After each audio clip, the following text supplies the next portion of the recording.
The 5th of October was the turning point in Serbia's history. It was the day when Milošević has been deposed after 13 long and bloody years. I've been in many demonstrations and protests before, but I've never seen so much tear gas in my life. And everybody was crying. There was a lot of tension in the first half of that day because nobody really knew how would Milošević's police and the military respond, and everybody was afraid that there would be a major bloodshed, that he may send tanks. When it became very clear that Milošević is definitely out and that the police and the military do not follow his orders anymore, the atmosphere became very, very euphoric, and it was really one of the most joyful days I think I've seen in Serbia in the past 20 years or so. We believed that this was the day when Serbia would take a completely different course and that things will start to get better very quickly in Serbia after that.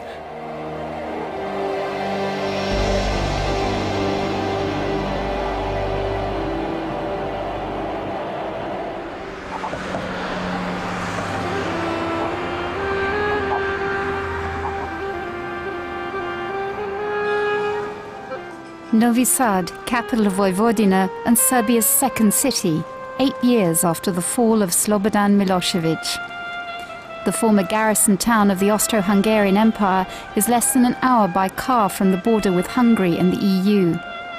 Economic recovery is very much in evidence here.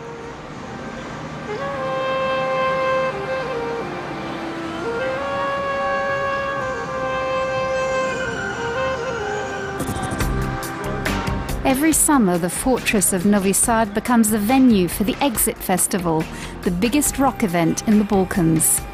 It attracts thousands of visitors from all over Europe to Serbia, who put up their tents along the Danube.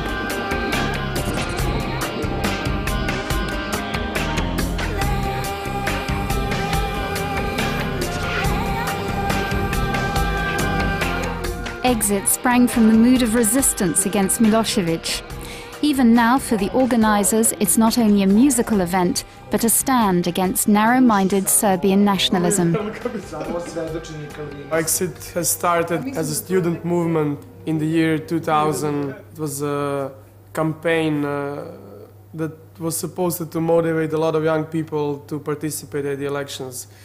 In years to come, we have developed a concept, a model in which the festival promotes more European values, more like multiculturalism, tolerance, gender equality, etc., etc.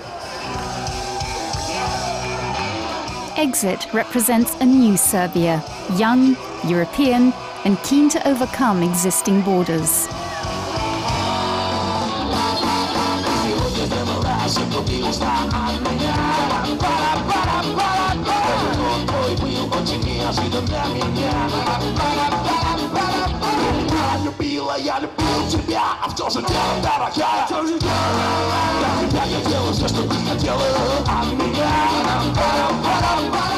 The main point of our decision to make a world festival in a small town of Novi Sad was to make space for youth of Serbia to work and have fun as the people of their age in the countries where the things are functioning, and also to break this isolation that was not just on the borders, and it's still on the borders, and in the politics, but also inside our brains. We are trying to create openness and to bring into Novi Sad ideas which would otherwise not enter this city. And these are positive developments. I mean, just to have all these different people, to have this strong influence for only 4 days or 5 days in a year is already something which shakes a bit these very difficult and strong ideas which exist here. If rock and roll were seen as a tradition, where would culture and cultural history lead us? You could then say that culture started with the Beatles or the Rolling Stones. But when conducting serious discussions, we have to respect what is culturally valuable and historically recognized. Rock and roll is something transient, which does not merit a serious political discussion or any serious answer that I may have.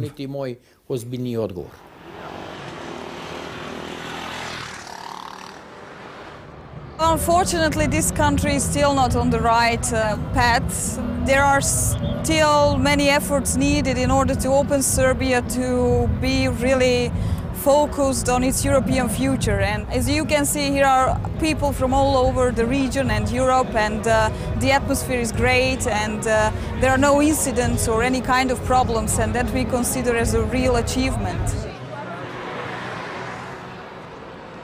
We are trying to show people that yes, we can make things better, but yes, we should really work hard to make it better. And no, if we are not trying to make it better, no one else will try to do it.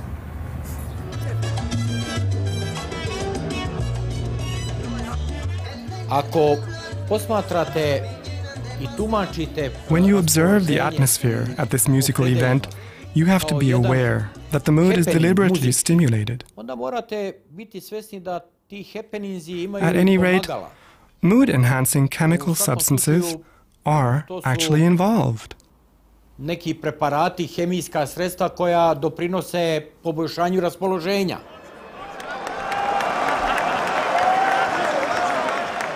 The other face of Serbia, the Serbian Radical Party. It doesn't see any future for Serbia in the EU. Milorad Mirčić, former mayor of Novi Sad, is one of the representatives of party leader Vojislav Šešelj, who stands accused of war crimes in The Hague. At a party function in early 2008 in Belgrade, the radicals claimed to be confident of victory. They wanted to win back power and undo the changes that occurred after the fall of Milošević in October 2000. The 5th of October was literally a coup d'etat. The 5th of October showed how the political mood and will of a community can be altered, turned around and completely distorted against the will and the mood of the people by shaping public opinion through media and propaganda.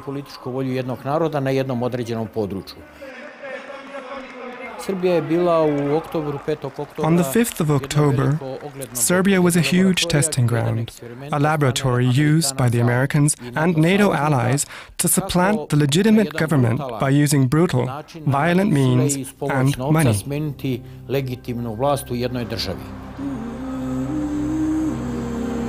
Like the rest of Serbia, Novi Sad is divided between Democrats and radicals, between people who place their hopes in Europe and those who reject it.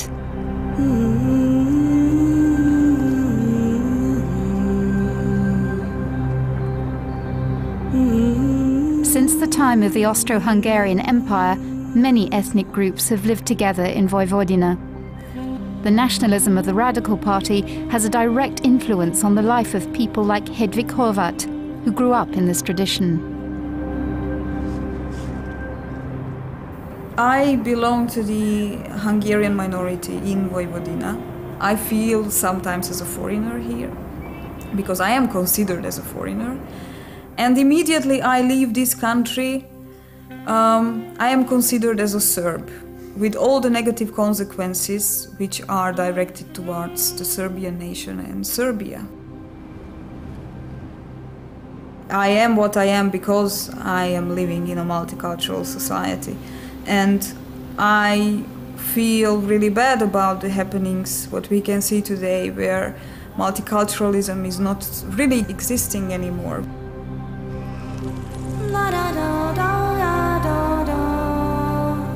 After the Yugoslav war, many Serbian refugees from Bosnia and Croatia settled in Vojvodina, including Temerin, the hometown of Hedvig Horvat, only a few kilometers from Novi Sad.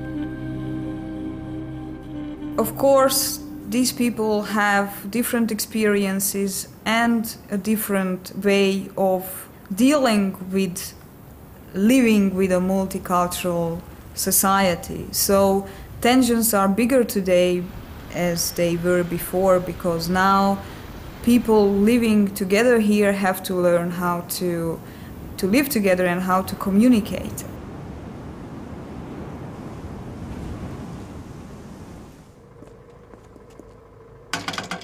As well as her work at Exit, Hedvig Horvat continues to push for society to embrace democracy.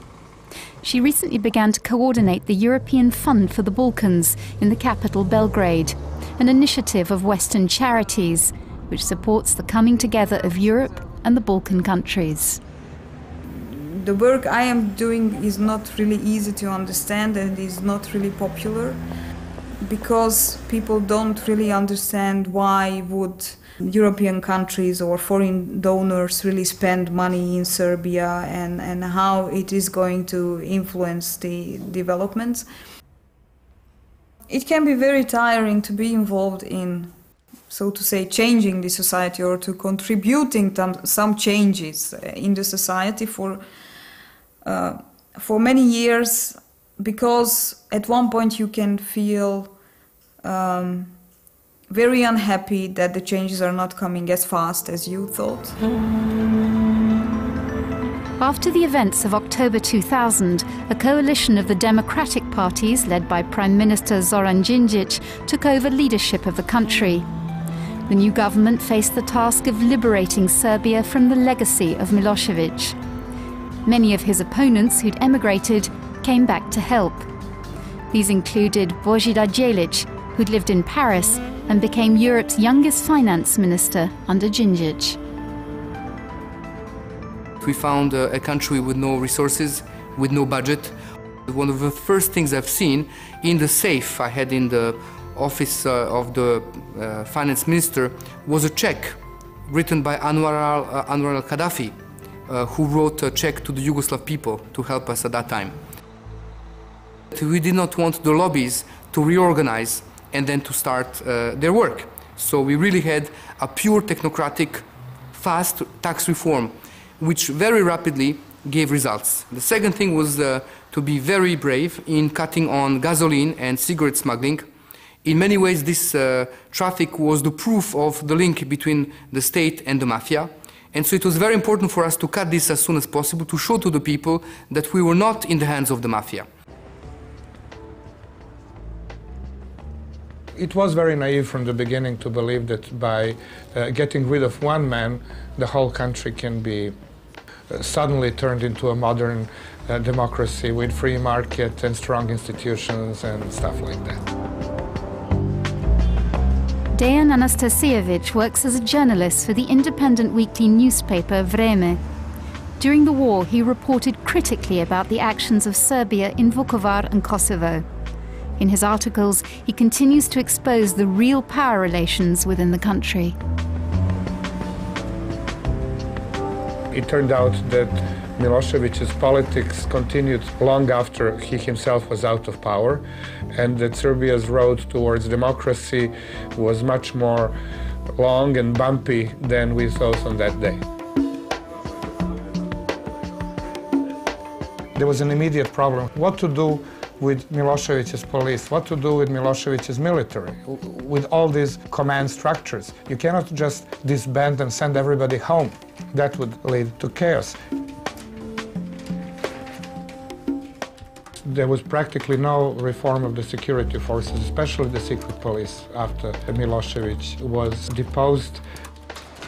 It is true, eventually, that Đinđić did, prior to the 5th of October, had meetings with some people from Milošević's special forces and some people from Milošević's secret police. And he made a sort of a deal with them. They promised they will not use weapons against the protesters if they are given such orders. And Đinđić, in return, promised them that they will not be lynched and arrested after the revolution. That was the deal, nothing more and nothing less than that. But it turned out eventually a very bad deal for Đinđić, because eventually these same people killed him. 2 years later. On the 12th of March 2003, Prime Minister Zoran Đinđić was shot dead by snipers in the courtyard of his official residence. This was a major shock for Serbian democracy.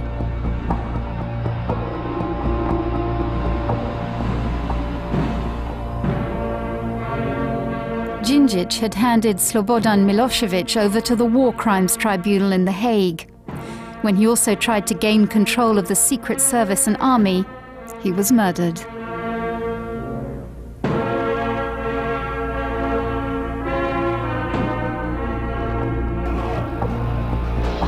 Immediately after the assassination, the police arrested a number of conspirators. Most of them were employees of the Serbian state, members of the Secret Service, or paramilitary organizations.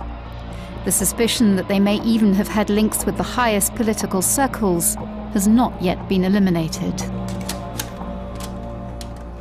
The film director Milutin Petrović, who became known for his film Land of Truth, Love and Freedom, is currently working on a film about the circumstances of the Đinđić murder. It's a crucial thing to make this film. It's not a question of filmmaking, it's not a question of idea of what is a good story. That tragic moment of assassination of Đinđić is a crucial moment of our lives. And trial for that assassination is finished, but those guys are just killers. Those guys are soldiers and professional killers. And they are not people who make decisions. They are not people who have idea to kill the president of one government.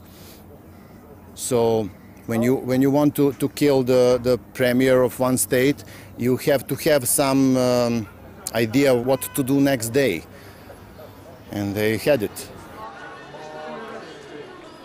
One of the guys, he was a protected witness, and he was tortured, and he was killed in the middle of the trial. There will be no protected witnesses. That was meaning of that killing. And that was just one case. It was lots of cases. The new government of Mr. Vojislav Koštunica made lots of problems to special court for that crime.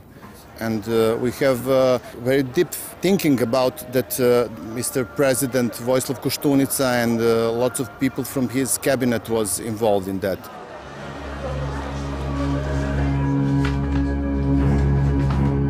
The human rights activist Nataša Kandić has been fighting for years for the resolution of the crimes of the former Milošević regime.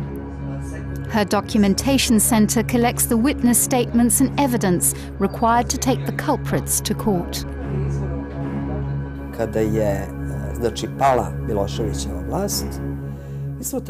When the Milošević government fell, we asked ourselves the question, how should we react now that we have a new government, which people say, as it claims itself, is meant to be democratic and would like to conclude matters arising from the previous government. And then we realized that we could help make this possible because we had documents containing information about the victims.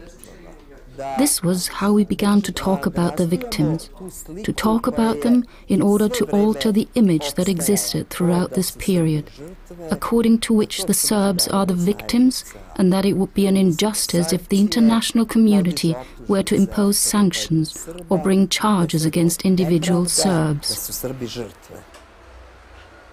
In theory, the majority of extra-parliamentary organizations are branches of foreign secret service organizations. One of them is the organization led by Nataša Kandić. Nataša Kandić repeatedly submitted documents that brought to light new aspects of Serbia's involvement in war crimes. In 2003, she was contacted by a member of the Scorpions, one of the most notorious Serbian special police units.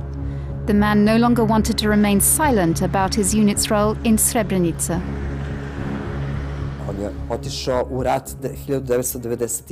He entered the war as a member of the Serbian Chetnik movement in 1991. Šešelj had fascinated him with his public speeches, and he believed that the Serbian people was endangered and threatened by genocide. He told me that all the uniforms and orders came from Serbia and that they were convinced that it was not a paramilitary unit but had been founded by Serbia's secret service organization.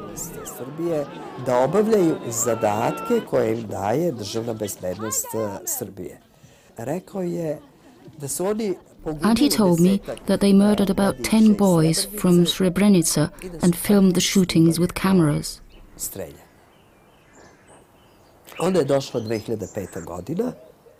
In 2005, the tape fell into my hands when another member of the Scorpions called and informed me that he was in possession of the tape. He wanted to give it to me so that I could show and use it as soon as he had left the country.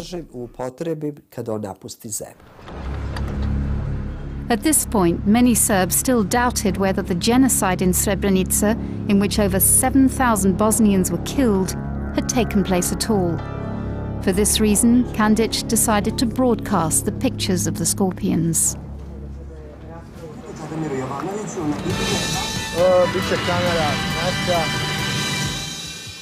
At the trial of Slobodan Milošević, the public prosecutor at the Hague Tribunal showed video recordings of the shooting of 6 prisoners from Srebrenica.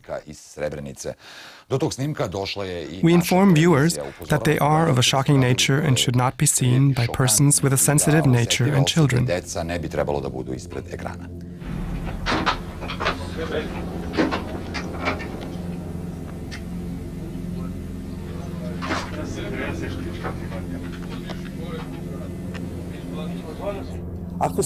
While these other people also ordered him to kill, I don't think that they ordered him not to give him any water.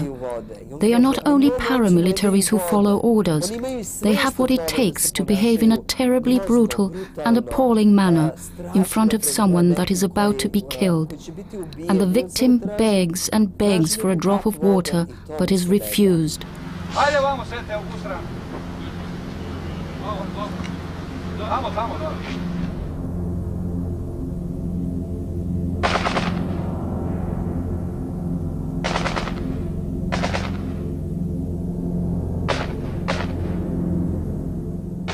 The broadcast shocked the public. The next day, the government was already calling for those responsible to be brought to justice. Members of the Scorpions were arrested.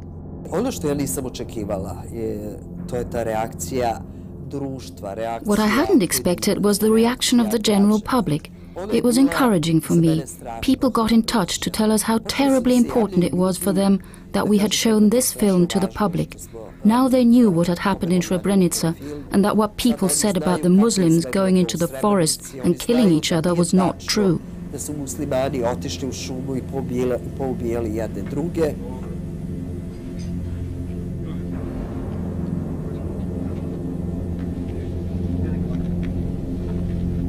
The mass shootings in Srebrenica were judged to be genocide by the International Court of Justice in The Hague because of the systematic targeting of the population.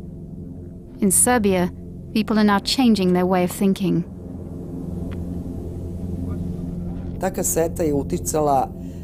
This tape led many people in Serbia to understand what the crimes meant and to realize that the people that committed these crimes did so in the name of Serbia and that none of them has shown any remorse.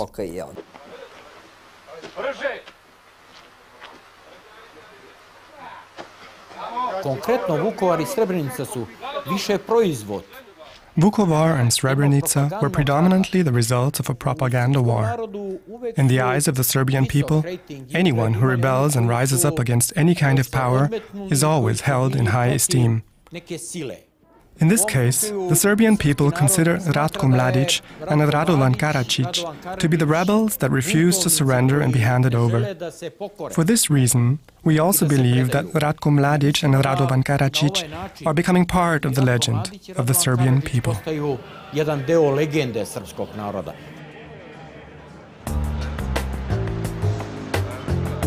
The fact that alleged war criminals were able to go into hiding for years despite international pressure is the result of a dangerous alliance formed between the nationalism of the radicals and the power of Milosevic's former cadres in Serbia. It prevented people from coming to terms with the past and represented an immediate threat for the people fighting for democracy and rule of law. We have a lot of badly written laws, and this allows a lot of bad guys to get away with doing some really bad stuff. Again, the politicians are reluctant to actually put everything in order. They want to control the judges. They want to control the prosecutors in order to be safe.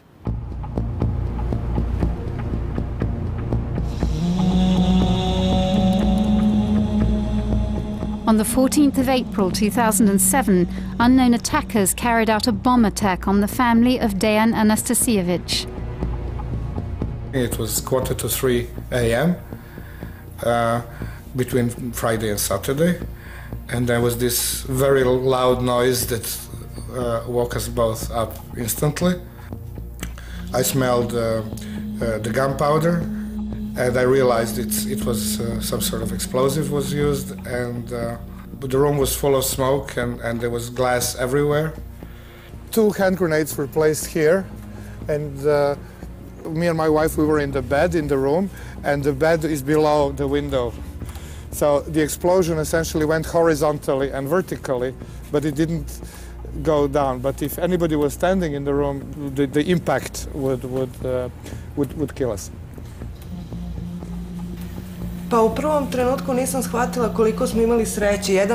At first I just couldn't understand how lucky we were. A splinter shot through this lamp, or to be exact, over our heads.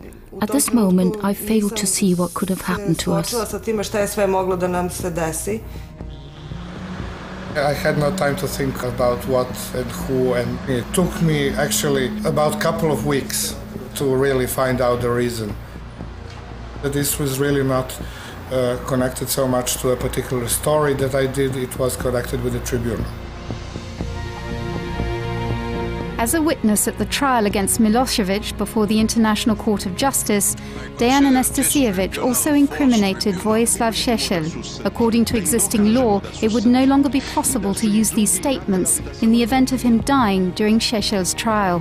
Till the present day, the police have still not traced the attackers. Dejan Anastasievich is convinced that Šešelj and parts of the Secret Service that sympathized with him were behind the assassination attempt. It was always the same pattern. The secret police follows the target, collects information, and then engages criminals to actually pull the trigger. In other words, they provide logistics. So I'm sure that even now in secret police there are people who were involved in the attack against me. And there is a saying even, the governments come and go, but the secret police stays.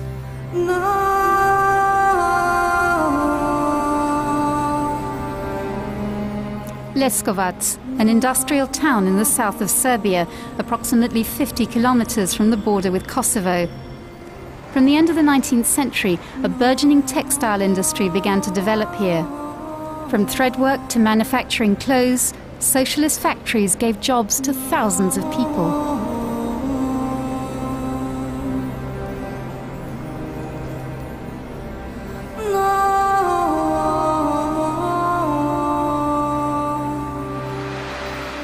The consequences of Serbia's isolation in recent years for the development of the country are very apparent in Leskovac.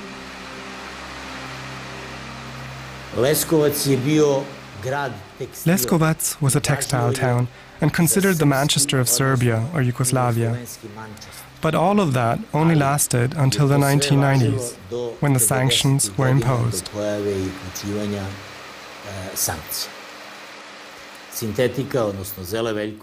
Sintetika, or Zele Veljković, was one of the biggest threadworks in the Balkans. It was an important player on the Yugoslav market and one of its most respected exporters.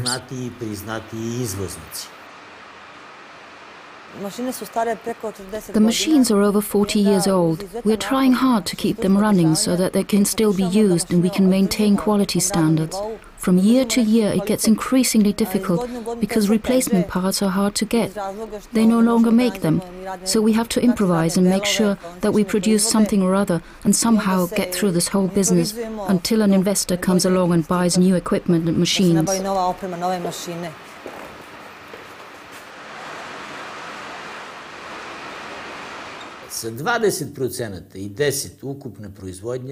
With 20% or 10% of the possible total production, we cannot cover all costs and also generate a surplus in order to fulfill our obligations to the workers. This is why the workers remain unpaid and without social security through no fault of their own. The decline not only affects Sintetica, the entire textile industry of the town has collapsed. While there were still 11,000 people working for the factories in 1990, now there are only 900. In Serbia, unemployment stands at over 20%. Women are the worst hit by the high jobless rates. Gordana Petrovic was a lawyer for one of the companies. Since 2002, she's been without a regular job.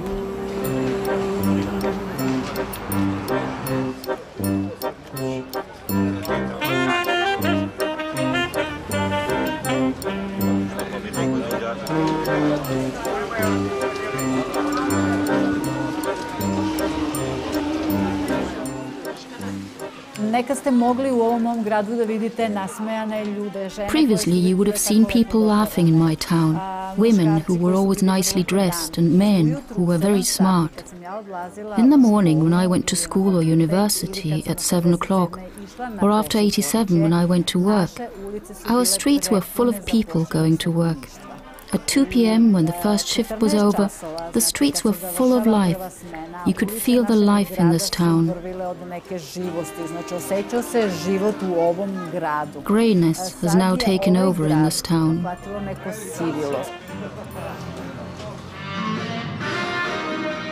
In the communist period, the Petrovic family was part of the Serbian middle class. Gordana's husband Milan was managing director of a socialist tourism company which operated bus services, hotels and restaurants. This company has also shut down.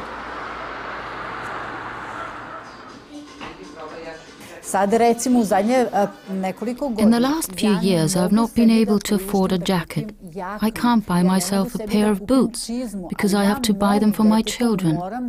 I've bought some boots for my Sanja, but not for Stevan.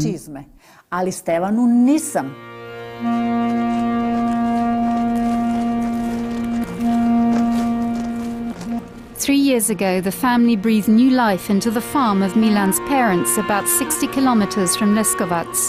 Milan had left it at the age of 15 to get a better education in the town, which would lead to a better future. Today, the produce from this modest farm is what helps them survive.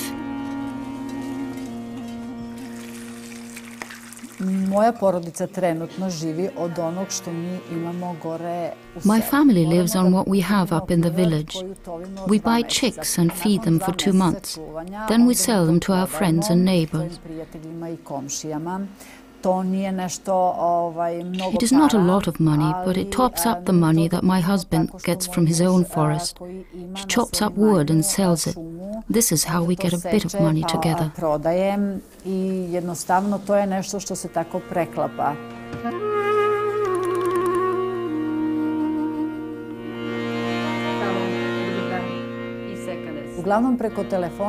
I mainly sell the produce that I make up in the village over the telephone, such as cheese, fruit and things from the garden, and ajvar, which I make here on my own.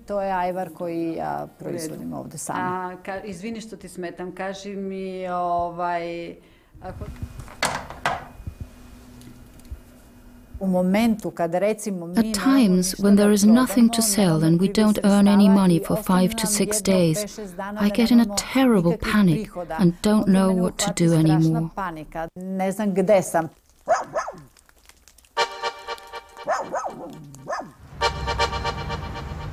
The Higher College for Textile Industry in Leskovac. It used to be one of the best schools of its kind in the Balkans. Despite the lack of jobs, the college management is working hard to raise educational standards.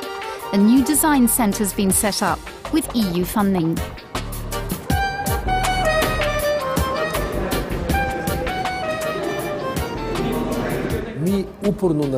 We continue in our determination to train the best possible skilled workers for the textile industry, in the hope that investors from abroad will work with us to refurbish a factory here or there so they can start production again. But we first have to train skilled workers.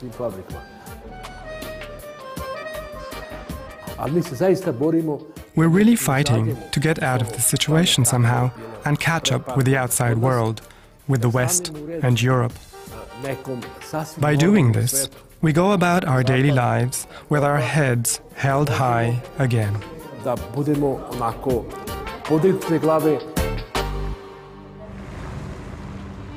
But it's still almost impossible for skilled textile workers to find work in Leskovac. The Vuce company had produced woolen material since the 1930s, which had exported worldwide.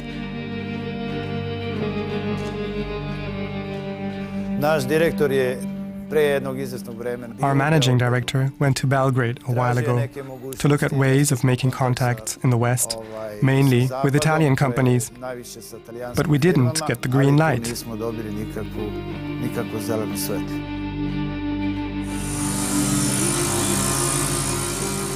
Now the machines are being dismantled at Vuce and sold for their metal value. All attempts to privatize the company failed. While the textile and clothing industry is booming in neighboring countries, Serbia's isolation has so far continued to prevent a similar upturn. We just wanted the Italians, French and Spanish and Germans to come here with the textile tradition and capital to invest here. But for us, this dream didn't come true. This means that everything we still have belongs to other people, the state and the government.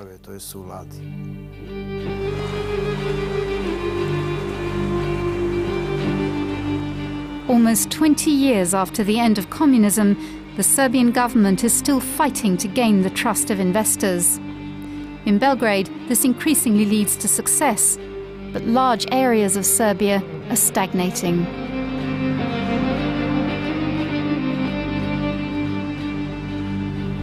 We are the country that lost most in this breakup, and we lost 2/3 of our GDP, half of the industrial production, not to speak of maybe 200,000 to 300,000 of the young educated people that left to the West. And so we were also the ones with the biggest capacity to rebound. And that's what has happened. Over the last 7 years, the economy of Serbia more than doubled. It's 2.7 times bigger than it was in 2001. And we are about to double again in the next 5 years. And then we'll double again, a third time. The truth is that, unfortunately, and the experience of many other transition countries shows that there is a bonus to the center and a discount to the periphery. The problem was not enough money, not enough European perspective, and political risk attached to the fact that it's very close to Kosovo. And so a lot of investors, rather than dealing with this, would go then to Belgrade or to Vojvodina. And you know, one can see what is it today, but I prefer to look at what it can be tomorrow, and that's going to be something much better. But Leskovac is still an example of the decline in Serbian industry. While local companies produce very little, the population buys cheap imported clothing from China. In the last 10 years, 300 Chinese have arrived in the town and rented the large department stores in the center. They earn more here than in their home country.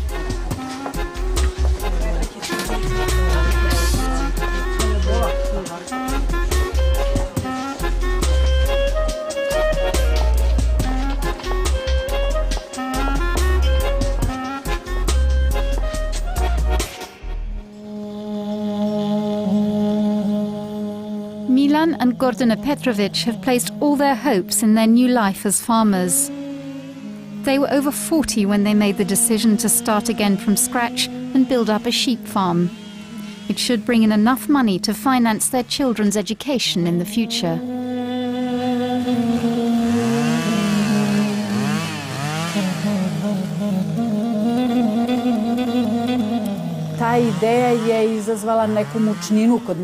Milan had bad feelings about this idea because it was hard for him to go back to the village that he left 20-25 years ago. And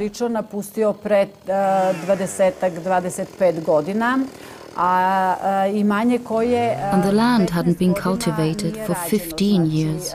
The fields had grown over.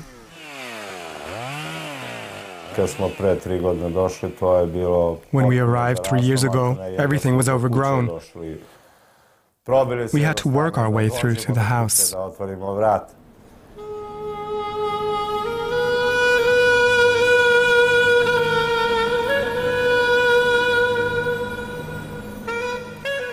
With the family's last savings, Milan built a shed for 400 sheep. The Ministry of Agriculture supported him by paying 30% of the costs. In spring 2008, he was able to buy his first 180 sheep by taking out a loan.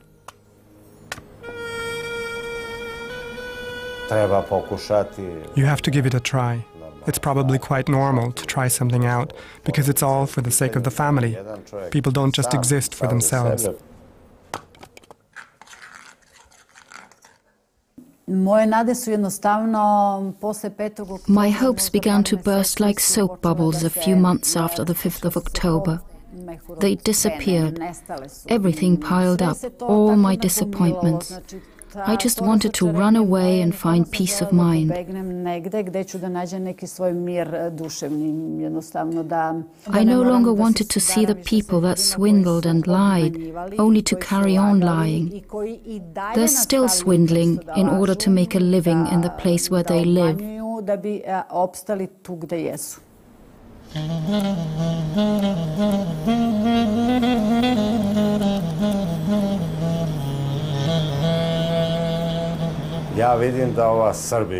I can see that Serbia will very soon have to go the way of other European countries, so that the people will no longer have to suffer.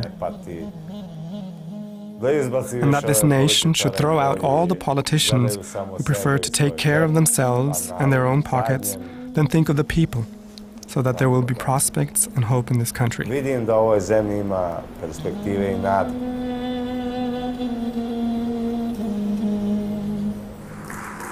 In February 2008, Kosovo issued its Declaration of Independence, which was recognized by the USA and most of the EU states.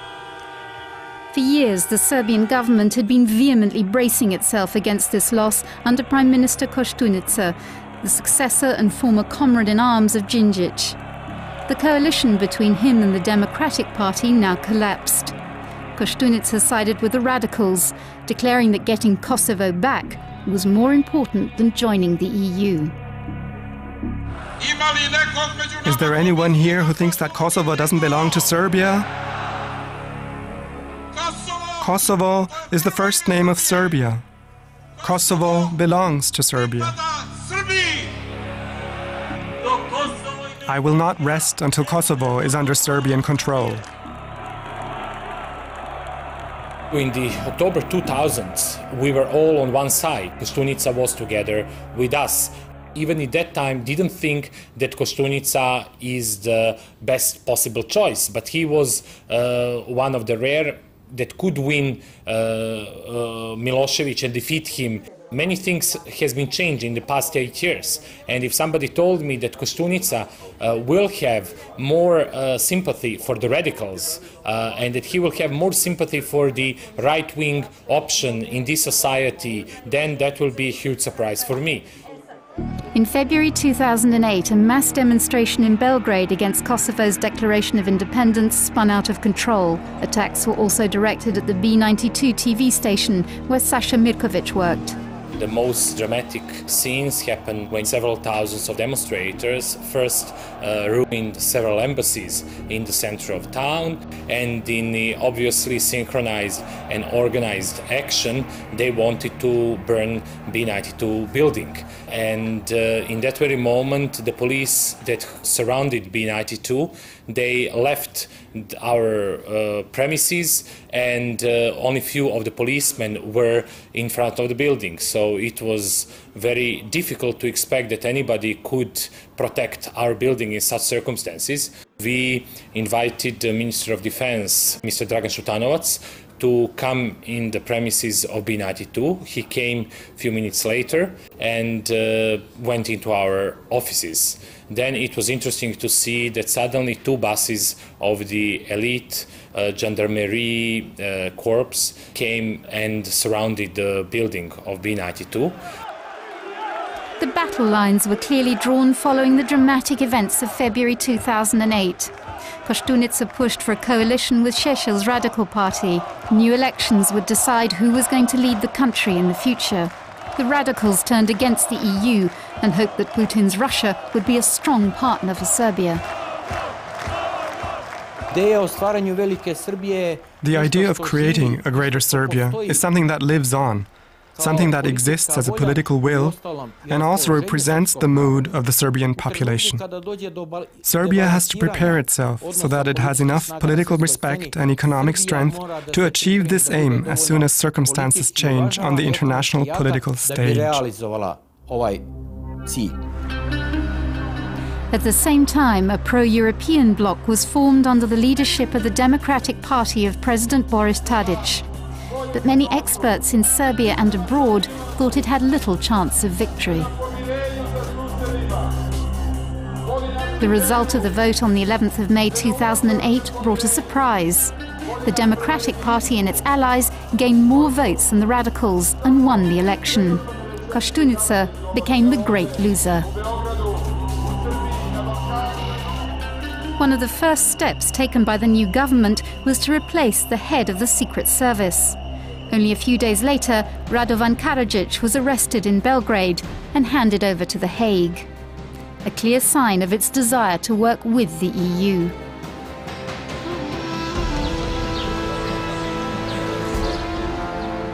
Božidar Đelić is the Deputy Prime Minister with special responsibility for the European integration of Serbia. Expectations are the highest in Serbia since the fall of Milošević. The first goal is to achieve a candidate status by the end of 2008. The second goal is to travel visa-free. And I'd like to show you the new Serbian biometrical passport. This is the most modern passport in Europe today. In 2008, we are also changing the ID cards and also the license plates because we don't want Serbia to be seen as the haven for stolen cars. And this is only the tip of the iceberg. We have action on asylum, on readmission, on reintegration of readmitted people because we do not want to be a new problem for Germany, for Austria, for Italy. And that opening up the borders to the Serbian citizens is not a risk, but rather an opportunity. Because then it's going to show to the people here what really Europe is about. They think that it is something that is not for them. The results of the latest elections have shown that the electorate very strongly supports Serbia's road towards European Union, even though Kosovo has declared independence, even though some verdicts by the International Tribunal were very unpopular here, Serbia still wants to be a part of the European family. And now we have the government which is supposed to implement this. Serbia has got another chance to actually do away with the ghosts of the past and to start moving towards European Union in a much greater speed. However, one should never really underestimate the capabilities of our politicians to miss even 100% chance.